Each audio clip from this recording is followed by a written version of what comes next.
A nação me autoriza a anunciar que quer o diálogo. O diálogo sem a mordaça da censura. Sem o general Newton Cruz.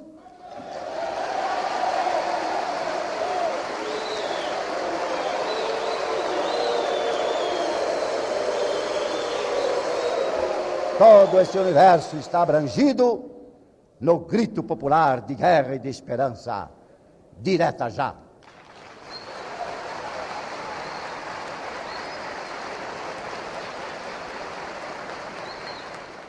Ele entrou fazendo política num tempo que era proibido fazer política.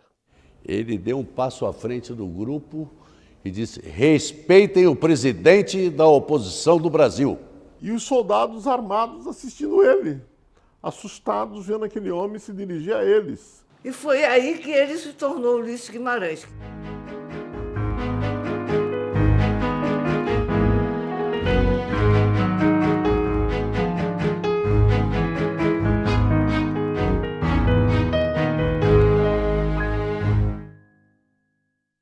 Conhecido como Senhor Democracia, Senhor Diretas e Senhor Constituinte, Ulisses Guimarães é protagonista dos principais acontecimentos políticos do Brasil no último século.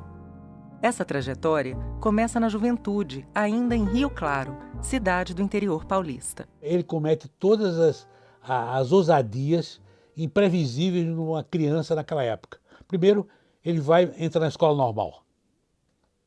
Era uma escola normal que era só de menina. E aí ele foi ser professor primário, que era uma ousadia. Era uma forma dele sair do estágio de pobreza dele, de classe média baixa, de ele ascender. Segunda, ele, para se destacar do machismo dominante, grosseiro e tal, ele vai estudar piano, onde só tinha menina estudando piano. E quando ele vem para São Paulo, ele vai estudar no conservatório, que o Mário de Andrade era professor. E é um fracasso, não tinha vocação musical nenhuma, mas tinha uma vocação, no caso do Mário de Andrade, ele encontrou com um humanista, que era, por acaso, músico.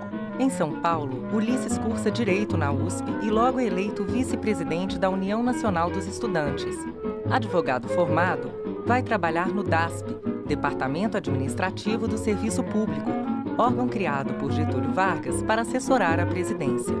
No DASP, ingressa no PSD, partido de Getúlio, que crescia junto com os centros urbanos. Eles representam realmente essa grande classe média brasileira, muito sóbria, muito simples, que formaram o PSD. O PSD brasileiro, formado pelo Getúlio, era o conservadorismo brasileiro. Ulisses era um conservador. Em 1947, Ulisses é eleito deputado estadual pelo PSD paulista. 3 anos depois, é eleito deputado federal e se muda para o Rio de Janeiro, ainda solteiro. A gente morava num apartamento ali no Leme e já, não sei se a gente podia atribuir aquilo a um namoro, mas já saindo com a minha mãe, ele não dirigia, ele não tinha automóvel, ele era uma pessoa, minha mãe ia guiando, o homem do lado e nós atrás para ir comer, sei lá, aquela época que se comia, sabe, pizza não era, cara. Mas aí você saía, de repente, o casamento deles, eu lembro perfeitamente, aqui na igreja de São Paulo, Nossa Senhora do Brasil, ela entrando pelo lado, vestido cinza, e eu estava ali no primeiro banco, foi uma coisa de 10 minutos, mas casaram. E depois, aí, então, já o convívio. Nós mudamos para o apartamento da Avenida Atlântica e já era uma família. Foi uma mudança na nossa vida. De uma viúva isolada no Leme com 2 filhos pequenos para um centro político. O Rio de Janeiro com aquela Avenida Atlântica pequenininha, o mar chegando até quase ali os prédios. Era outro cenário.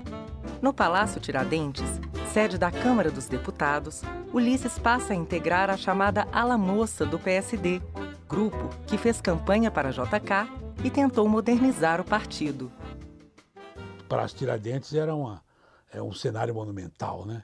Os líderes ficavam na primeira fila, tal, quer dizer, o lado da Lacerda, outro lado Vieira de Mello, tal. E se inscreve na Comissão de Constituição e Justiça, e recebe o primeiro parecer dele.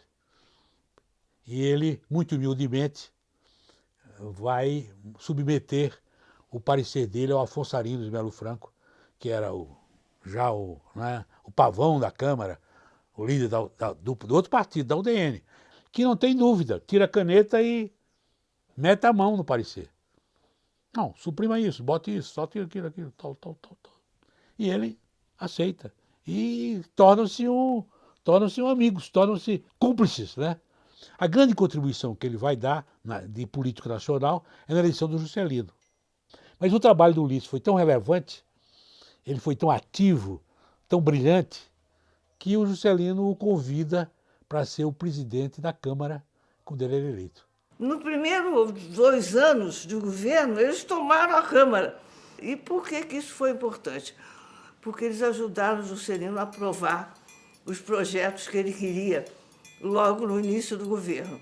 O sucesso na presidência da Câmara leva Ulisses a sonhar com o governo de São Paulo.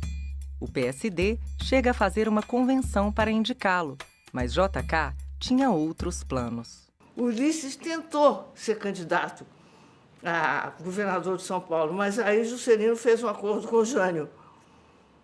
Abandonou Ulisses à própria sorte. Apoiou o candidato do Jânio, que era o Carvalho Pinto. O doutor Ulisses não era de guardar mágoa, não. Ele era um ser essencialmente político. Agora, é verdade o seguinte, quando o Juscelino foi cassado em 64, o doutor Ulisses não deu uma palavra a respeito da cassação. Nas eleições presidenciais de 1960, o candidato apoiado por JK perde para Jânio Quadros. Com a renúncia de Jânio, em agosto de 61, o vice João Goulart assume e propõe as reformas de base, com medidas nacionalistas, direito de voto dos analfabetos, estatização das refinarias de petróleo particulares e reforma agrária. A oposição afirma que as propostas são comunistas e o país se divide. Em abril de 64, um golpe civil-militar depõe Jango. Ele não fez nenhum gesto que fosse favorável ao golpe. Ele não conspirou, ele não fez proselitismo, ele ficou de fora. Os inimigos dele forçaram muita barra para dizer que ele foi a favor, tal. Não foi. Foi como o Carlos Drummond foi como qualquer cidadão era. Eu acho que o doutor Ulisses acreditou no que se pregou, os militares pregaram naquela época. Era uma fase de transição rápida para tirar o país do caos. A proposta era que seria um governo tampão para depois voltar à democracia. Tanto é que você tinha, inclusive, a campanha lançada do JK 65. Você tinha o Lacerda como candidato. E aí depois eles começaram a dizimar essas perspectivas. 1965. A ditadura extingue os partidos políticos. No ano seguinte, é criada a ARENA, Aliança Renovadora Nacional. Os que faziam oposição ao governo militar se abrigaram no Movimento Democrático Brasileiro, MDB. A ARENA militar se filiaram as pessoas adeptas e seguidoras da ditadura, né? E no MDB as pessoas que combatiam a ditadura, uns com mais agressividade e outros com menos agressividade. A outra opção que você tinha era a luta armada. O MDB era o grande condutor da insatisfação da opinião pública nacional. Ele participou de um grupo de deputados que propuseram aos militares que o próprio Congresso cassasse os mandatos. Mas, felizmente, os militares não aceitaram. Em 1966, a ditadura militar caça o mandato de 6 parlamentares. A Câmara decide que as cassações devem ser submetidas ao plenário por voto secreto, conforme determinava a Constituição em vigor. Em represália, os militares decretam o recesso do Congresso e as Forças Armadas ocupam o prédio por 32 dias. Eu era muito jovem, adolescente ali, começando, tinha meus estudos, tinha outras coisas que ele queria que eu me concentrasse, mas era um momento difícil, porque ele tinha passado por um processo aí difícil, e acusações, tudo isso, então foi um momento sofrido, e de definições. E quando ficou claro que a AI-5 e tudo isso, aí não havia dúvida nenhuma. Aí teve outro tipo de sofrimento, aquelas listas de cassações intermináveis, que vai estar, não vai estar, veio você. Teve uma até que ele teve na bica de ser cassado, que é aquele programa de TV que o MDB conseguiu, que foi Alencar Furtado, foi cassado, e ele era o presidente. O discurso dele não foi tão forte quanto o do Alencar, mas foi um discurso forte. E ali foi poupado, então tinha movimento. A gente sentia isso, algumas ameaças, mas ele nunca deu bola. Mas quem vai me matar no telefone para avisar? A edição do AI-5 não deixa espaço para a oposição atuar. Mais deputados são cassados. Direitos políticos são suspensos e o Congresso Nacional é fechado por 10 meses. Quem quisesse ter o termômetro, fazer um termômetro da gravidade de cada situação política no Brasil, que viesse ao Congresso e mirasse no semblante do Dr. Ulisses. O rosto do Dr. Ulisses expressava perfeitamente a gravidade de cada momento que o país estava vivendo. Então eu me recordo que eu saí ali do Palácio do Planalto no dia em que o AI-5 foi editado, né? E eu percebi que a notícia nascia lá, mas ela vinha refletir aqui no Congresso. E eu saí de lá, vim correndo para aqui. Ainda consegui fotografar alguns parlamentares deixando aqui o prédio do Congresso que havia sido fechado pelo AI-5. E me recordo perfeitamente que um desses últimos nomes foi justamente o Dr. Ulisses, aquela figura que eu via carregando em si toda aquela gravidade que o momento representava, né? Em 70, o MDB resolveu se autodissolver, que não havia mais jeito, que não tinha mais condição, resolveu se autodissolver. Aí o doutor Ulisses assume a presidência do partido e disse, não, vamos em frente, vamos em frente. E foi aí que ele se tornou Ulisses Guimarães. E me lembro dele ter feito uma declaração para mim dizendo que os deputados tinham que seguir o programa do partido, porque o programa do partido não era feito santo de bordel. Perguntei a ele assim, o senhor me desculpe, mas eu não entendi o que quer dizer santo de bordel. E aí naquela situação, quando eu fiz a pergunta a ele, ele olhou para mim e disse assim, o amigo nunca esteve num bordel? Aí eu, constrangido, jovem estudante, aquela coisa, abaixei a cabeça e falei, já, doutor, já estive. Ele falou assim, o amigo nunca reparou que na cabeceira tem sempre um santo, que ela faz as piores coisas, depois que o cliente sai, ela acende a vela para o santo. Então, o santo de bordel é isso, uma coisa que ninguém respeita. Então, toda vez que esse MDB que flertava com a ditadura se rebelava contra a orientação do partido, eu me lembrava dessa expressão santo de bordel. Início dos anos 70. O MDB chega ao fundo do poço. O endurecimento do regime militar e o milagre econômico deram à arena a hegemonia. Para tirar a oposição do imobilismo e denunciar a ausência de eleições diretas para presidente, 20 parlamentares do MDB, o chamado Grupo Autêntico, lançam Ulisses como anticandidato à presidência da República, enfrentando o general Ernesto Geisel no colégio eleitoral. Por normalidade democrática, a oposição entende o exercício pelos homens, mulheres e moços deste país do direito de escolher pelo voto direto o governo de seu presidente da República, dos governadores dos estados, dos prefeitos, inclusive das capitais, senadores, deputados federais e estaduais e vereadores. O MDB está de olho em tudo. Mas a campanha do anticandidato, foi uma coisa, acho que foi um dos grandes momentos da vida política dele, porque primeiro ele tinha um companheiro do lado que era uma coisa impressionante, aquele Barbosa Lima Sobrinho, já mais velho que ele, mas com uma disposição, uma inteligência, com um companheirismo. E o Barbosa Lima e o Ulisses, os dois velhinhos lá, subiu na caminhonete e falavam para 15 pessoas com a mesma veemência, com a mesma força que falariam para uma praça com 50 mil. E isso aconteceu no Brasil inteiro.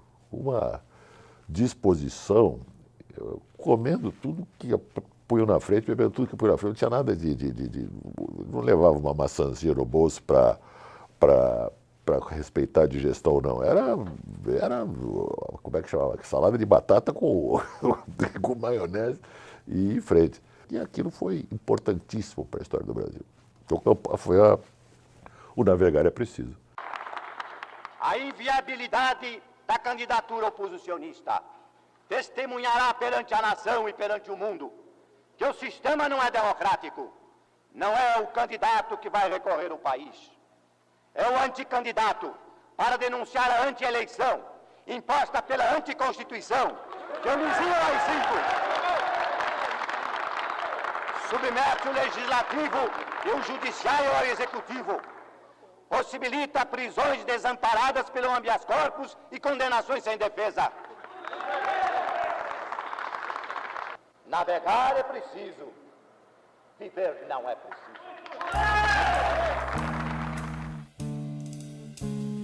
A estratégia de lançar Ulisses como anticandidato ajudou a fortalecer a oposição. Em 74, o MDB foi o grande vitorioso das eleições. Na eleição seguinte, a ditadura se esforça para prejudicar os comícios dos oposicionistas. Aquele episódio ocorreu no dia 13 de maio de 1978, que foi o lançamento da candidatura Rômulo Almeida ao Senado. Ele e o doutor Tancredo, que era líder do MDB na Câmara, e mais um grupo de pessoas, e eles foram à Bahia lançar o Rômulo nessa data que eu falei. E aí, nesse evento, quando a caravana chegou na Bahia, logo no aeroporto foi avisada que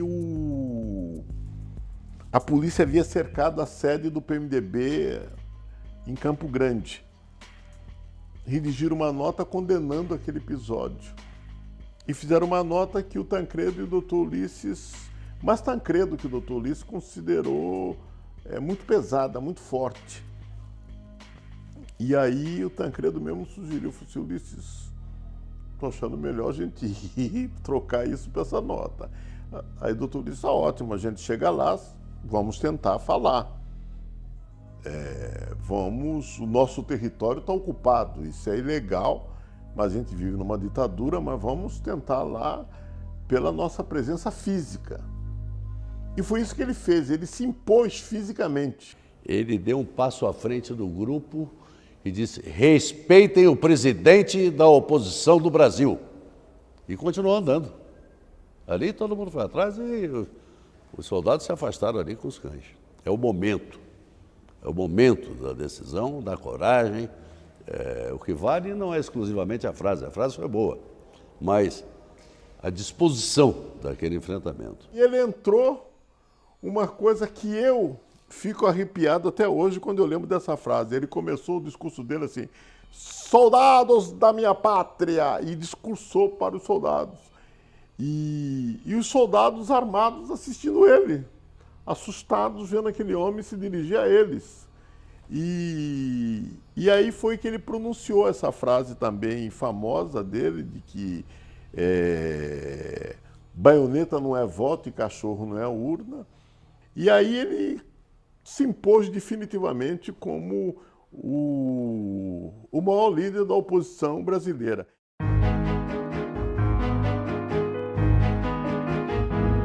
Nos próximos episódios, a participação de Ulisses durante a campanha da anistia e das eleições diretas, na Assembleia Nacional Constituinte, nas eleições presidenciais de 89 e no impeachment de Collor.